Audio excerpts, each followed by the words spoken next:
नमस्कार मित्रांनो, double O अकॅडमीच्या या स्कॉलरशिप सिरीजमध्ये तुम्हा सर्वांचं स्वागत. स्कॉलरशिप परीक्षेबद्दल मग ती इयत्ता 5वी साठी घेतली जाणारी स्कॉलरशिप परीक्षा असो किंवा इयत्ता 8वी साठी घेतली जाणारी स्कॉलरशिप परीक्षा असो, या परीक्षांबाबत आपण माहिती पाहत आलो आहोत. जर तुम्ही डबल ओ अकॅडमीच्या या यूट्यूब चॅनलवरती नवीन असाल तर चॅनलला सबस्क्राइब करायला विसरू नका. आजच्या व्हिडिओमध्ये आपण पाहणार आहोत इयत्ता 8वी साठी घेतली जाणारी स्कॉलरशिप परीक्षा म्हणजेच पूर्व माध्यमिक शिष्यवृत्ती परीक्षा. या परीक्षेला येणाऱ्या इंग्रजी या विषयाचा अभ्यासक्रम. आता इंग्रजी या विषयाचा अभ्यासक्रम पाहण्याआधी या परीक्षेचं स्वरूप काय असतं, यात तुम्हाला कोणकोणते विषय अभ्यासायचे असतात, या सगळ्याची माहिती तुम्हाला आपल्या यूट्यूब चॅनलवरती भेटेलच. त्यामुळे चॅनलला भेट द्यायला विसरू नका. चला तर मग पाहूया इंग्रजी या विषयावरती काय आपल्याला अभ्यासक्रम दिला गेलेला आहे.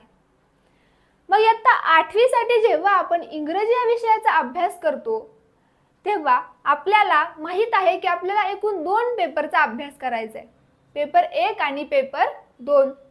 मग पेपर 1 मध्ये मराठी आणि गणित या विषयाचा अभ्यास करायचा आहे, तर पेपर 2 मध्ये आपल्याला इंग्रजी आणि बुद्धिमत्ता चाचणी या विषयाचा अभ्यास करायचा आहे. मग इंग्रजी या विषयावरती आपल्याला एकूण 25 प्रश्न विचारले जातात. ठीक आहे, इंग्रजी या विषयावरती आपल्याला एकूण 25 प्रश्न विचारले जातात. मग या 25 प्रश्नांसाठी 50 मार्क्स दिलेले असतात. ठीक आहे, म्हणजे आता जो आपण सिलेबस बघणार आहे तो आपल्याला स्कॉलरशिप परीक्षेमध्ये 50 मार्क्स मिळवून देऊ शकतो. त्यामुळे बघूयात की हे जर 50 मार्क्स आपल्याला हवे असतील तर आपल्याला कोणकोणत्या विषयांचा अभ्यास केला पाहिजे किंवा इंग्रजीमध्ये असे कोणते युनिट्स आहे ज्याच्यावरती आपल्याला प्रश्न विचारले जाऊ शकतात. चला तर मग बघूया इंग्रजी या विषयासाठीचा सिलेबस.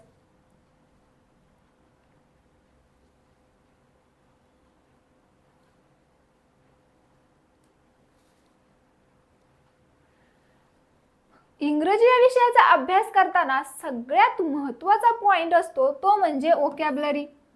मग वोकॅब्युलरीचा अभ्यास करताना writing words using given clues याच्यावरती आपल्याला प्रश्न विचारला जाऊ शकतो. मग आता काय असतं नक्की हे बघू. तर आपल्याला काही क्लूज दिले असतील, त्या क्लूज वरून काय करायचंय तर आपल्याला शब्द शोधायचे आणि लिहायचे. इतका सोपा प्रश्न आपल्याला विचारला जाऊ शकतो. नंतर रायटिंग कंटेक्स्चुअल मीनिंग ऑफ वर्ड्स, म्हणजे आपल्याला जो शब्द दिलाय त्याचा कंटेक्स्चुअल मीनिंग फाइंड आउट करून आपल्याला लिहायचे.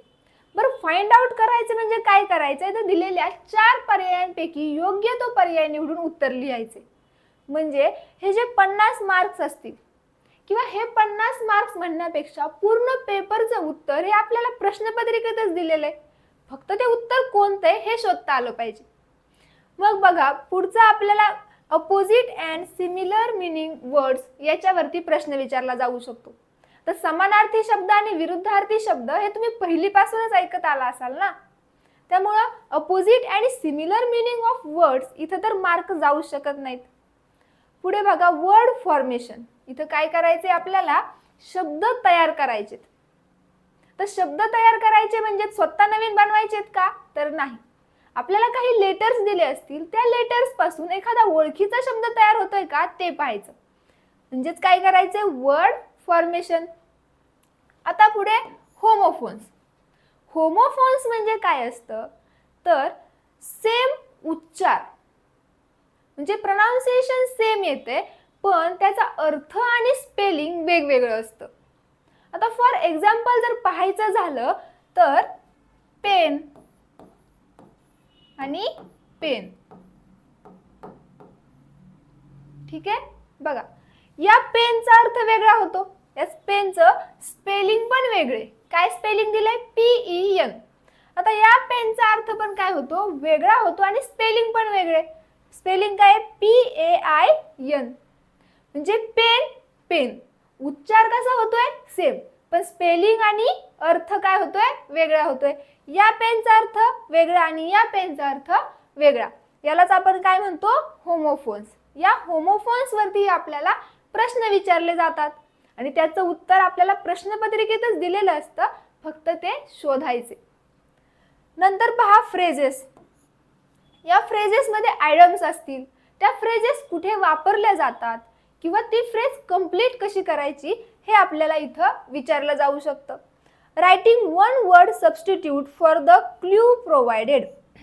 म्हणजे दिलेल्या क्ल्यू साठी आपल्याला एक शब्द शोधायचा आहे.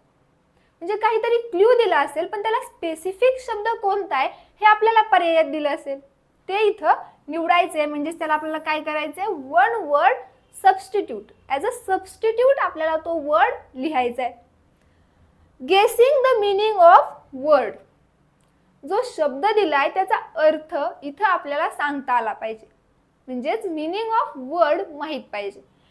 याच्यावरती आपल्याला प्रश्न विचारला जाऊ शकतो.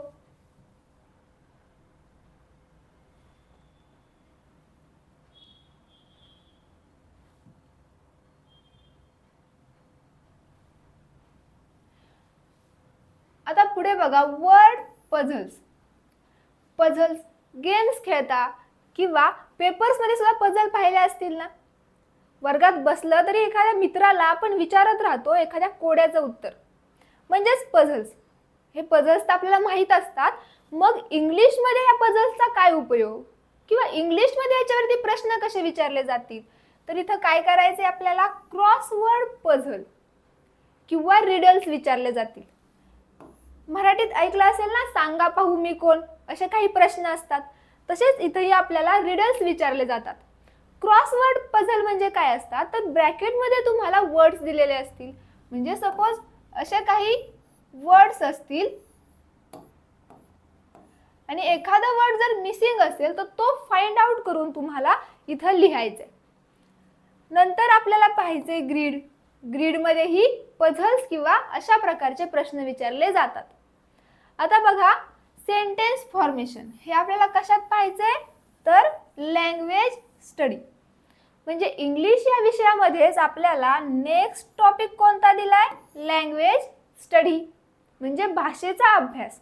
आता भाषेचा अभ्यास करताना सगळ्यात महत्त्वाचं काय असतं, तर सेंटेन्स, म्हणजे वाक्य तयार करता येणं हा महत्त्वाचा भाग झाला. म्हणजेच आपल्याला काय करायचंय, सेंटेन्स फॉर्मेशन. जसं की मी तुम्हाला सांगत आले की हे किंवा या सगळ्या प्रश्नांची उत्तरं आपल्याला पेपरमध्येच दिलेली असतात, फक्त शोधता येणं समजलं पाहिजे.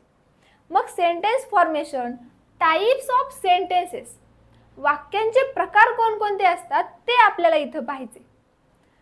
Parts of speech, modal auxiliaries आणि टेन्सेस. हे कशात येतं, लँग्वेज स्टडीज. या भाषेचा अभ्यास करताना किंवा लँग्वेज स्टडी या टॉपिक वरती प्रश्न विचारताना आपल्याला या सब युनिट्स वरती प्रश्न विचारले जाऊ शकतात. मग त्या सेंटेन्स फॉर्मेशन असेल, टाइप्स ऑफ सेंटेन्स असेल, पार्ट्स ऑफ स्पीच असेल, मॉडल ऑक्झिलरीज असतील किंवा टेन्सेस असतील. मग ॲज वी नो टेन्सेस कोणकोणते असतात, as a present tense, future tense असेल किंवा पास्ट टेन्स असेल. याच्यावरती आपल्याला प्रश्न विचारले जाऊ शकतात.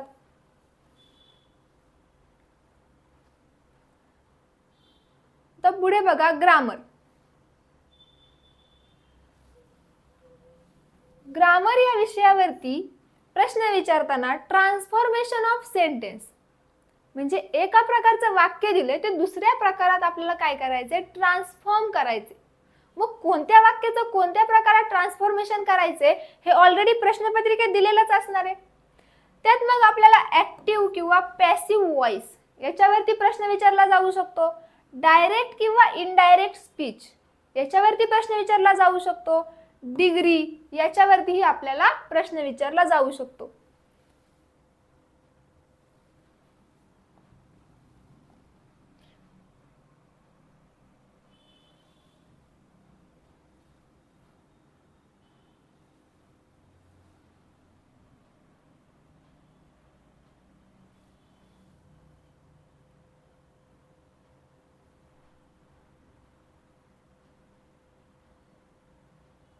ठीक आहे. आता हे झालं ग्रामर बद्दल. पुढचा टॉपिक येतो तो म्हणजे क्रिएटिव्ह रायटिंग. क्रिएटिव्ह रायटिंग काय असतं की जिथं तुमचं क्रिएटिव्ह माइंड चा विचार केला जातो. म्हणजे शॉर्ट नोट असतील याच्यावरती आपल्याला प्रश्न विचारला जाऊ शकतो. डायलॉग्स असतील म्हणजे संवाद, जे की आपल्याला प्रश्नपत्रिकेतच दिलेले असतील त्याच्यावरती आपल्याला प्रश्न विचारला जाऊ शकतो. स्लोगन्स असतील, ॲडव्हर्टाइजमेंट म्हणजे जाहिराती असतील, न्यूज, बातम्या याच्यावरती आपल्याला प्रश्न विचारला जाऊ शकतो. मग ईमेल्स असतील किंवा वेबसाईट असतील, SMS लँग्वेज असतील याच्यावरती आपल्याला प्रश्न विचारला जाऊ शकतो. मग या short notes, dialogue, slogan, advertisement, news, email, website किंवा SMS लँग्वेज हे सगळं आपल्याला प्रश्नपत्रिकेत दिलेलं असतं. फक्त ते नीट वाचायचे आणि त्याच्यावरती जे प्रश्न विचारले त्याची उत्तरं पर्यायामध्ये शोधून लिहायची आहेत. नंतर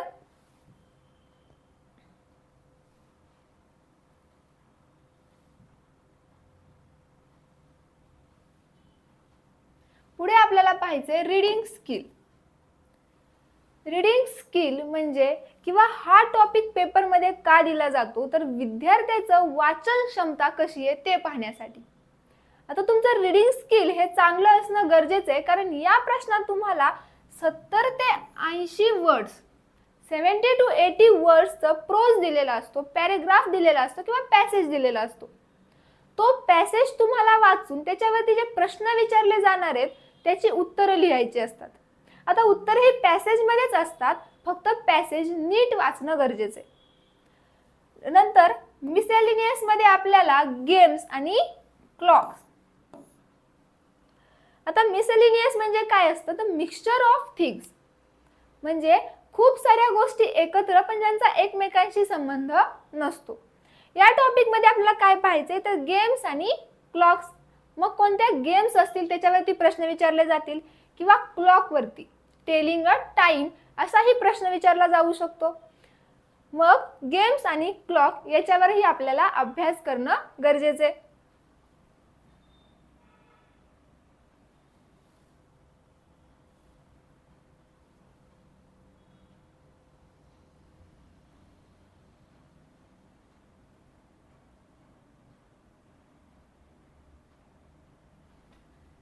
ठीक आहे, तर मित्रांनो हा झाला आपला इयत्ता 8वी साठी जी शिष्यवृत्ती परीक्षा घेतली जाते त्या परीक्षेचा इंग्रजी या विषयाचा अभ्यासक्रम.